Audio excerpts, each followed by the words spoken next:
Բարի օր ժողովուրդ ջան, սիրելի հետևորդներ, այսօր գտնվում եմ կրկին իմ աշխատավայրում, սիրելիներս, այսօր ուզում եմ պատրաստեմ ձեզ համար, որ դուք էլ պատրաստեք ձեր բալիկների համար ֆլամկուխեն։ Ինչպես է կոչվում ֆլամկուխենը, սիրելիներս, ես չեմ կարող ձեզ դա թարգմանել։ Եթե դուք գիտեք դրա թարգմանությունը, գրեք կոմենտներում, ես շատ ուրախ կլինեմ։ Հիմա պատրաստում եմ սա այսօր, բայց ձեզ ասեմ նախորոք, խմորի բաղադրությունը իմ էջում է, բոլորը բանավոր, պարզ ասում եմ, պարզ, ինչքան աղեն վերցրել, ինչքան ջուր, ինչքան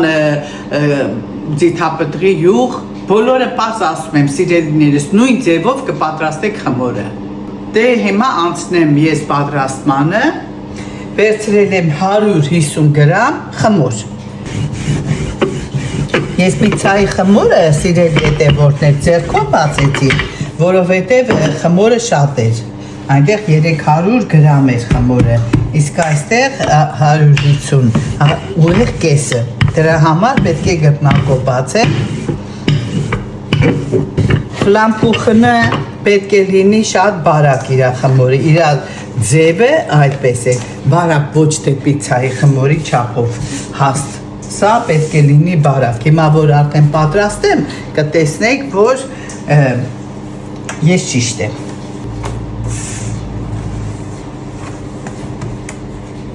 Արդեն պատրաստ է, սիրելիներս բացեցի, վերջացրեցի, հիմա ֆլամկուխենի համար ես վերցնում եմ, այսպես է ճիշտը, իր բաղադրատոմսի մեջ ինքս այսպես է։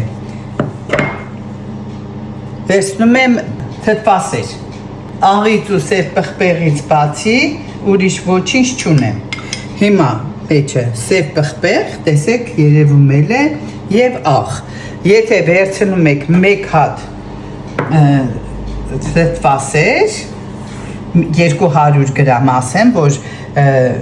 ճիշտ լինի, եթե վերցնում եք 200 գրամ թթվասեր, սիրելի հետևորդներ, ուրեմն վերցրեք մի թեյի գդալից մի քիչ պակաս աղ, թեթև թեյի գդալ, աղ լցրեք ու կես թեյի գդալ էլ սև աղացած պղպեղ, որ անկյունները չեք քսում սոուսից իրա, անկյունները մնում են միշտ ազատ։ Այստեղ էլ պանիրը քիչ ենք անում,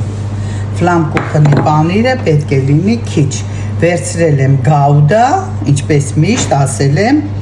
գաուդա և մոցարելա։ Ուրեմն արդեն սոուսը քսած, պանիրը դրած, հիմա շարունակում ենք սոխ, սոխը պատրաստի կտրել եմ արդեն, սիրելի հետևորդներ ջան, տեսեք ինչ համեղ բաներ է պատրաստում Ռոզա տատիկը, ձեր բալիկներին համեցեք արեք։ Ուրեմն ամենահետաքրքիր պահն է, սա հայցի պանիր է։ Հիմա այս ֆլամը հենց ինքը կոչվում է այծի պանիրով ֆլամ, մեղրով, պանիրով, այծի և լոլիկով փոքրիկ ու սեզամի սերմերը։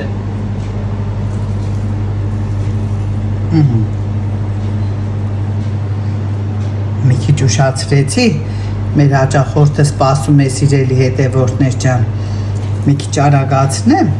Սա մեր սեզամի սերմերն են, հիմա կլցնեմ սեզամի սերմերը, անպայման այս բաղադրատոմսը սրա այսպիսին է, սեզամի սերմերով,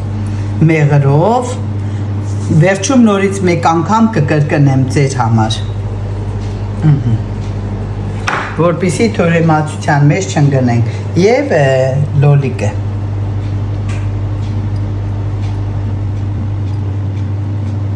Հիմա վերջացրեցի, արդեն պատրաստ է գազօջախի մեջ տնելու համար։ Վերցնում եք տնային պայմաններում 250 աստիճան, բայց սա ավելի շուտ է պատրաստվում, որովհետև խմորը շատ բարակ է սրա, նրա կեսը։ Հիմա դնում եմ արդեն գազօջախի մեջ ու սպասում եմ իր կողքին մինչև վերջացնի։ Սիրելի հետևորդներ, մեր ֆլամկուխենը արդեն պատրաստ է, սիրելիներս, այսպիսի տեսք ունի։ Հիմա մեղրը ցանկության։ Հիմա մեր հաճախորդը շատ քիչ մեղրով է ուզել։ Մի քիչ բան կանեմ, գտնեմ մեղրը, հետո եթե կուզի նորից ես դուրս կտամ մեղրը, բայց տվյալ մոմենտին ասել է քիչ։ Մենք օգտագործում ենք գերմանական մաքուր տնական մեղր։ Մեղուների իսկական վրան էլ գրած է, չեմ ուզում ռեկլամի տեսք տամ, բայց սա գերմանական մաքուր ֆիրմայի մեղր է։ Հիմա կտրեմ, սիրելի հետևորդներ ջան, պատրաստեմ եւ դուրս տամ։ Այն մեկն էլ իմ թորնուղու համար եմ պատրաստել։ Ուղղակի ուզում էի, որ սա ցուցադրեի անպայման։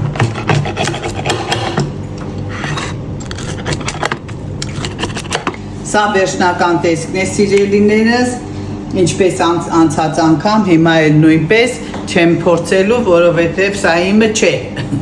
Հաճախորդինն է պետք է դուրս տամ։ Ասենք բարի ախորժակ մեր հաճախորդին, իսկ մենք շարունակենք նորից իրար հետ շփվելը, նորից կրկնեմ ձեզ համար, թթվասեր, աղը պատրաստած, սետ պղպեղով, այծի պանիր, սող կտրատած ըստ ցանկության եւ լոլիկ, փոքր լոլիկներից։ Մի քանի հատ, ինչքան որ բոլորը ցանկության վրա է, եթե դուք ցանկանում եք, որ թթվասերի միջի աղը քիչ լինի, ուրեմն քիչ արեք։ Եթե ուզում եք նորմալ լինի, իմ ասած չափով արեք։ Նույնն էլ մեղրը, ինչքան ուզում եք ցանկության վրա է, սոխը, ինչքան որ կցանկանաք, դրեք ձեր ցանկությամբ, ձեր բերանի համով։ Պես մնում է սիրելի հետևորդներ ջան, հավանել, հետևել եւ տարածել։ Սիրենք իրար։ Լինենք սիրով, ամբողջ ազգով միամուր սիրելի ժողովուրդ ջան։ Մեկս մյուսից չվիրավորենք, մեկս մյուսից միայն ջան ասենք ու ջան լսենք, սիրելիներս։ Սիրում եմ ձեզ։